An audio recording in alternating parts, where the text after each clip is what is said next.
The town of Dust Creek lay still beneath the copper sky, its people winding down as the sun dipped below the distant mesas. A faint breeze stirred the dry earth, carrying the smell of gun oil, sweat, and the last embers of a blacksmith's forge. Sheriff Elias Carter stood on the wooden steps of his office, rolling his shoulders to ease the stiffness that came from years of carrying both a badge and a burden. From the general store across the street, a burst of laughter rang out, his daughter's laughter. Sarah. A wild spirit, sharp as a bowie knife and fearless as any frontier woman twice her age. She dashed out the door, clutching a paper-wrapped bundle against her chest. "Got the biscuits, Pa?" she called, golden hair catching the last rays of light. Carter allowed himself a rare smile. "Well, don't drop 'em, or I'll make you eat dust for supper." She grinned, quickening her steps toward him. Then, a gunshot. It shattered the quiet like glass against stone. A woman screamed. Horses reared. From the shadows of the alley, figures emerged, men draped in dust-covered coats, hands on revolvers, eyes gleaming with the promise of violence. Carter's instincts kicked in before his mind caught up. He drew his Colt, scanning the chaos. The saloon doors burst open as its patrons scattered. A wagon overturned, spilling sacks of flour that exploded into the air, turning the street into a ghostly haze. And then he saw him. Silas Graves. The outlaw strode through the rising dust, his every step measured, deliberate, as if he had all the time in the world. A jagged scar ran from his left eyebrow to his cheek, twisting his smirk into something unnatural. His gloved hand rested lazily on the pearl handle of his revolver. "Evenin', Sheriff," he drawled. "Mighty fine town you got here. Shame if someone were to burn it down." Carter didn't lower his gun. "You got a long way to ride before you find mercy, Graves. If you turn back now, I might forget I saw you." Silas chuckled, slow and easy. "Oh, I ain't here for pleasantries." He tilted his head. "Boys?" A second shot rang out. Carter spun, too late. Sarah was gone. A rider thundered past, dragging her onto the saddle. She fought, kicking and clawing, her screams lost in the uproar.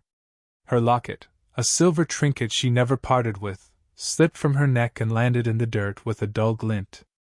Carter fired, but the rider was already gone. "Sarah!"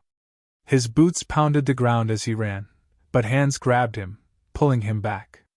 Townsfolk, holding him down, stopping him from charging headfirst into a death trap. Silas tipped his hat, climbing onto his own horse. "You know where to find me, Sheriff. If you got the guts." Then they were gone, the dust settling in their wake like the remnants of a bad dream. Carter stood frozen, the weight of loss pressing against his ribs, choking the breath from his lungs. Sarah's locket lay at his feet, untouched. The world spun around him, voices shouting, hands shaking his shoulders, but it all faded into a dull roar. His daughter was gone. And he was helpless. The saloon was dimly lit, the air thick with whiskey and regret. A battered piano sat in the corner, untouched, gathering dust like the souls of the men who drank their nights away. Carter pushed through the doors, his movements stiff with exhaustion. His eyes scanned the room until they landed on the man he sought. Caleb Mercer, known to most as Stray, sat hunched over a bottle, rolling a silver coin between his fingers. He had the look of a man who had seen too much, lost too much, and cared too little. His duster was worn, his hat tilted just low enough to hide whatever ghosts haunted his expression. Carter dropped the wanted poster onto the table. The face of Silas Graves stared back, his bounty scrawled beneath. Mercer didn't look up. "You're late, Sheriff." Carter pulled out a chair. "Didn't know we had an appointment. You always show up when the world kicks you down." He finally met Carter's gaze, eyes dark as storm clouds. "Who'd they take?" Carter exhaled slowly. "My daughter." Mercer leaned back, considering. He picked up the poster, studied it, then tossed it aside. "A man like Silas don't leave survivors. You know that." Carter's jaw tightened. "That's why I need you." Mercer took a long drink, wiped his mouth with the back of his hand. Tracking a man through outlaw country ain't the same as gunning down some fool who cheated at cards. Carter's hands clenched into fists. I didn't come here for a lecture. I came to hire you. Mercer smirked. And what makes you think I'd ride into hell for you? Carter reached into his pocket and pulled out the locket. He placed it on the table, its delicate chain pooling like spilled silver. Because she's 12 years old. And she's alone. The smirk faded. Mercer stared at the locket for a long time, rolling his tongue over his teeth. The room seemed to hold its breath. Finally, he sighed. He grabbed his hat, downed the last of his whiskey, and stood. Where do we start? The desert stretched before them, an endless expanse of rust-colored earth and twisted rock formations that rose like jagged teeth against the horizon. The sun hung low, casting long shadows as Caleb Mercer and Sheriff Carter rode in silence, their horses' hooves kicking up clouds of dust. The wind was dry, carrying whispers of things long buried beneath the cracked ground. Mercer rode ahead, eyes scanning the terrain with the practiced instinct of a man who had spent more time among ghosts than the living. Carter, though hardened by years of lawkeeping, was out of his depth in this wilderness. He gripped the reins tighter than necessary, jaw clenched, shoulders stiff. He wasn't just fighting the land, he was fighting himself. Fighting the weight of helplessness. They had followed Silas's tracks since sunrise, weaving through narrow canyons and across dried-out riverbeds. The outlaws were moving fast, but they weren't careful. Empty bottles, boot prints, a torn piece of cloth snagged on a thorn bush, all breadcrumbs leading to the heart of the wolf's den. Mercer reined in his horse, raising a gloved hand. Carter pulled up beside him, scanning the ridge ahead. A campfire, barely visible against the rocky outcrop, smoldered like the last breath of a dying man.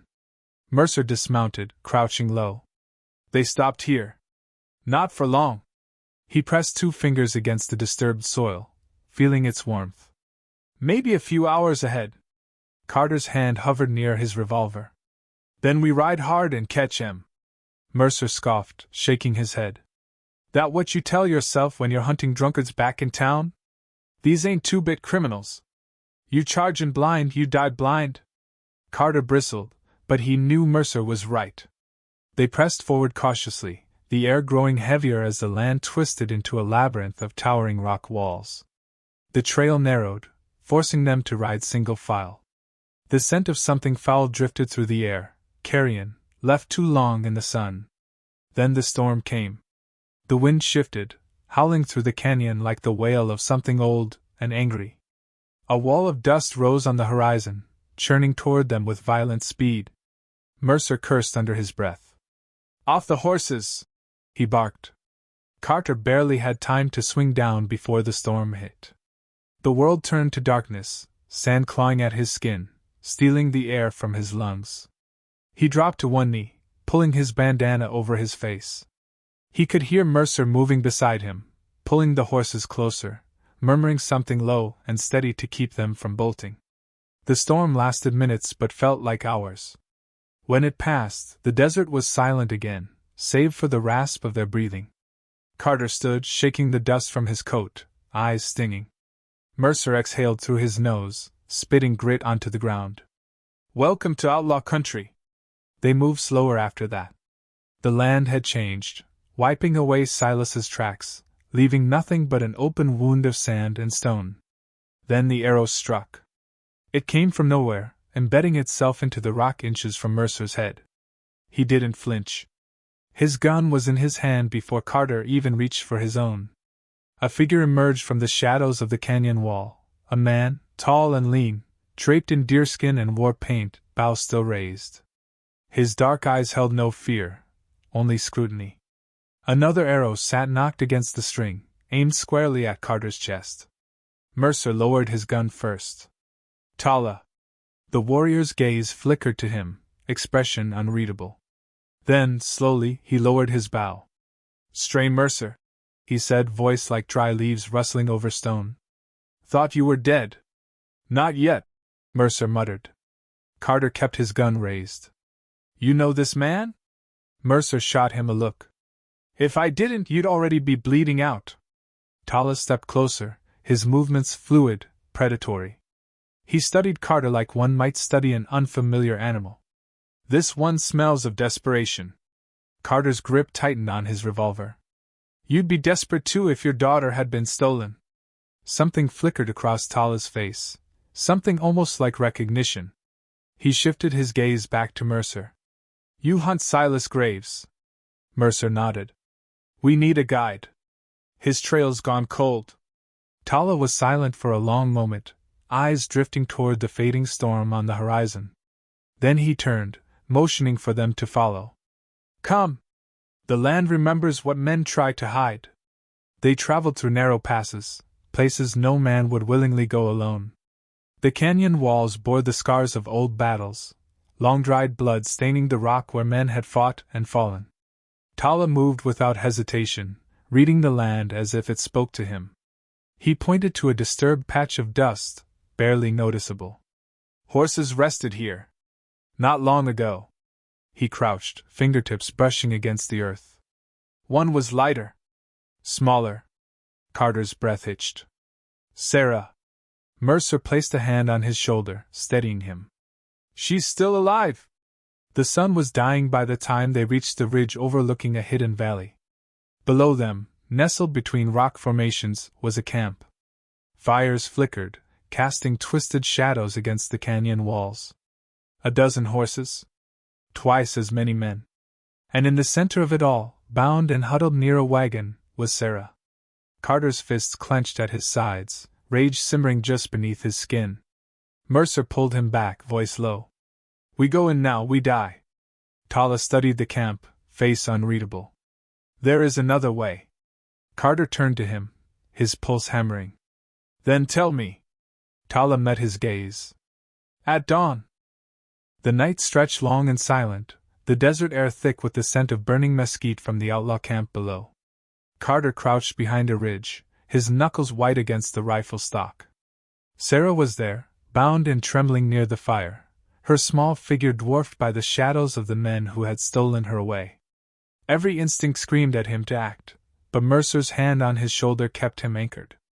Not yet, Mercer whispered. Patience buys survival. Tala knelt beside them, eyes narrowed as he studied the stronghold. The outlaws had positioned themselves well, natural rock walls on three sides, a single entry point guarded by two men with rifles. Beyond that, scattered bedrolls, crates of stolen goods, and the fire where Silas Graves himself sat, legs stretched, polishing his revolver like a king surveying his court. They do not expect an attack, Tala murmured, his voice almost lost to the wind. But Graves is not careless. He sleeps with one eye open. Carter's hands trembled as he exhaled. We have to get her out before dawn. Mercer shook his head. Dawn gives us the best chance. They'll be cold, groggy, slow to draw. Carter turned to Tala. Can you get me inside? Tala met his gaze, unreadable as ever. Then he nodded once. But it will cost you. Carter's stomach twisted. He had already lost too much. Whatever it takes. The plan was set. Tala would move first, slipping into the camp like a shadow. Mercer would cover the ridge, rifle at the ready. Carter, against every rational thought screaming in his head, would go straight into the belly of the beast. Tala vanished into the dark, moving like a ghost, his silhouette swallowed by the night. Carter and Mercer waited, the minutes stretching thin as a wire. Then, a sudden crack, wood splitting, a startled shout. The guards at the entrance turned, rifles raised. Carter moved. He was across the clearing in seconds, the weight of his revolver comforting in his palm. He ducked behind crates, heart pounding against his ribs. Tala had done his job, one guard was down, an arrow buried deep in his throat. The other was spinning, confusion in his eyes, just as Carter pressed his Colt to the man's temple and pulled the trigger. The shot shattered the quiet. Then came the chaos. Silas was on his feet before the body hit the ground, his gun already clearing leather. We got company! He roared, voice thick with fury. The camp came alive with movement. Outlaws scrambled for weapons, some firing blind into the night, others diving for cover. Carter didn't stop. He was moving before his brain could register the danger, his boots kicking up dust as he sprinted toward the fire, toward her. Sarah's eyes were wide with terror as she struggled against the ropes cutting into her wrists. Carter dropped to his knees, slicing through the bindings with his knife. "Pa!" she gasped, sobs shaking her small frame. He pulled her into his chest for the briefest of moments, just long enough to remind himself she was real, that she was still breathing. Then he was lifting her, his body shielding hers. A bullet struck the wagon beside them, sending splinters flying. Mercer's rifle cracked from the ridge. One outlaw crumpled. Another fell screaming. "Move!" Mercer shouted. Carter turned, Sarah's arms wrapped around his neck, her breath hot against his skin. He ran, weaving through the chaos, his revolver barking with every step. Then the pain came. A searing, white-hot agony tore through his side, stealing his breath, his strength. His knees buckled, and the world tilted. He hit the ground hard, the taste of iron filling his mouth. Sarah screamed. Through the haze of pain, he saw Silas standing over him, gun smoking, eyes glinting with something close to satisfaction. "You just don't know when to quit, do you, Sheriff?" Silas mused, cocking the hammer back. "Didn't think you had it in you to make it this far." Carter tried to move, but the wound burned like hellfire, his strength fading fast. Silas leveled his revolver at Carter's skull. Then a knife flashed in the firelight. Tala struck from the shadows, his blade finding home between Silas's ribs.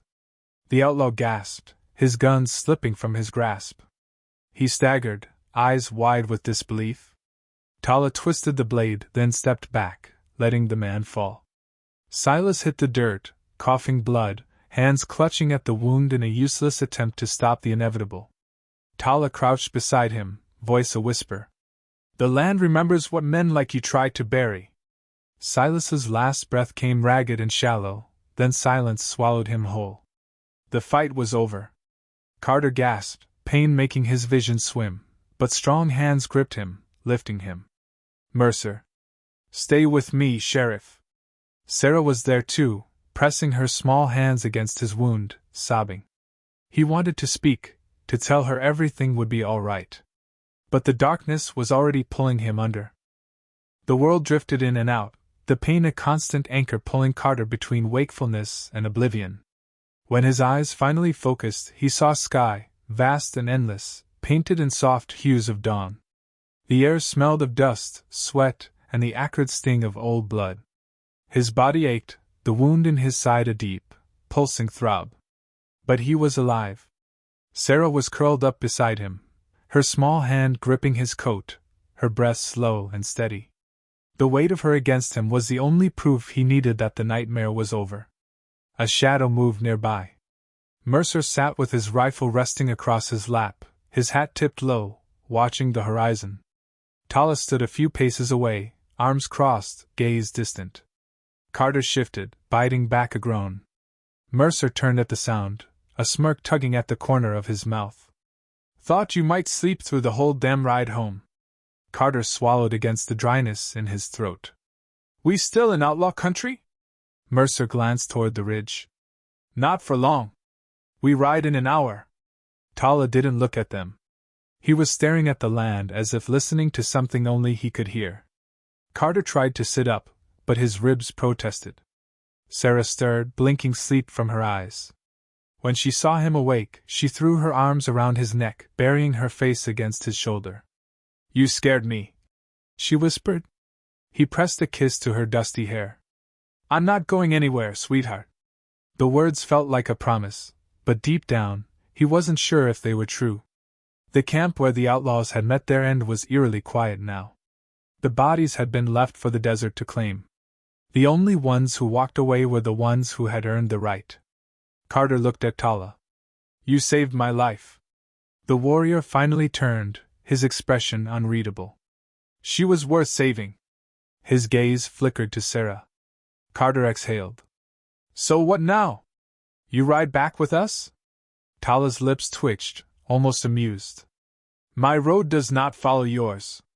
He stepped forward, crouching to meet Sarah's eyes. "You are brave, little one." The world will try to take that from you.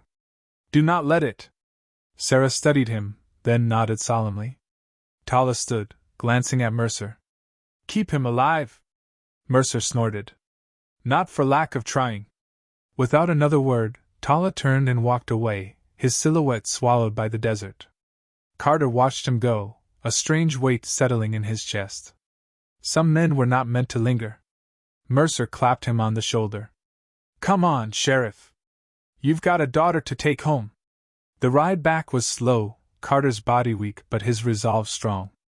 The town came into view just as the sun reached its peak, golden lights spilling over rooftops and dusty streets. The people gathered as they rode in, faces filled with shock, relief, and whispers of the sheriff's return. Carter dismounted with effort, Sarah still clutching him. Doc Halstead was already rushing toward them, his sharp eyes scanning Carter's injuries. You look like hell, the doctor muttered. Carter chuckled weakly. Feels worse. The townsfolk crowded in, voices overlapping. They wanted to know what had happened, how he had survived, who had helped him. His gaze drifted to Mercer. The gunslinger sat astride his horse, looking out of place among the welcoming faces. He wasn't a man meant for towns, for warmth and gratitude. Carter limped toward him. You could stay. Mercer gave him a long look. You know that ain't me. Carter nodded, the truth heavy between them. You ever need a place to stop, you'll find one here. Mercer tipped his hat, then turned his horse toward the open road. Sarah ran to Carter, gripping his hand. Will we ever see him again? Carter watched as the gunslinger disappeared into the horizon. Maybe, he said. If the road ever brings him back. But some men were meant for the wild, for the dust and the quiet between towns. And Carter knew Mercer was one of them. The sheriff tightened his hold on his daughter and turned toward home.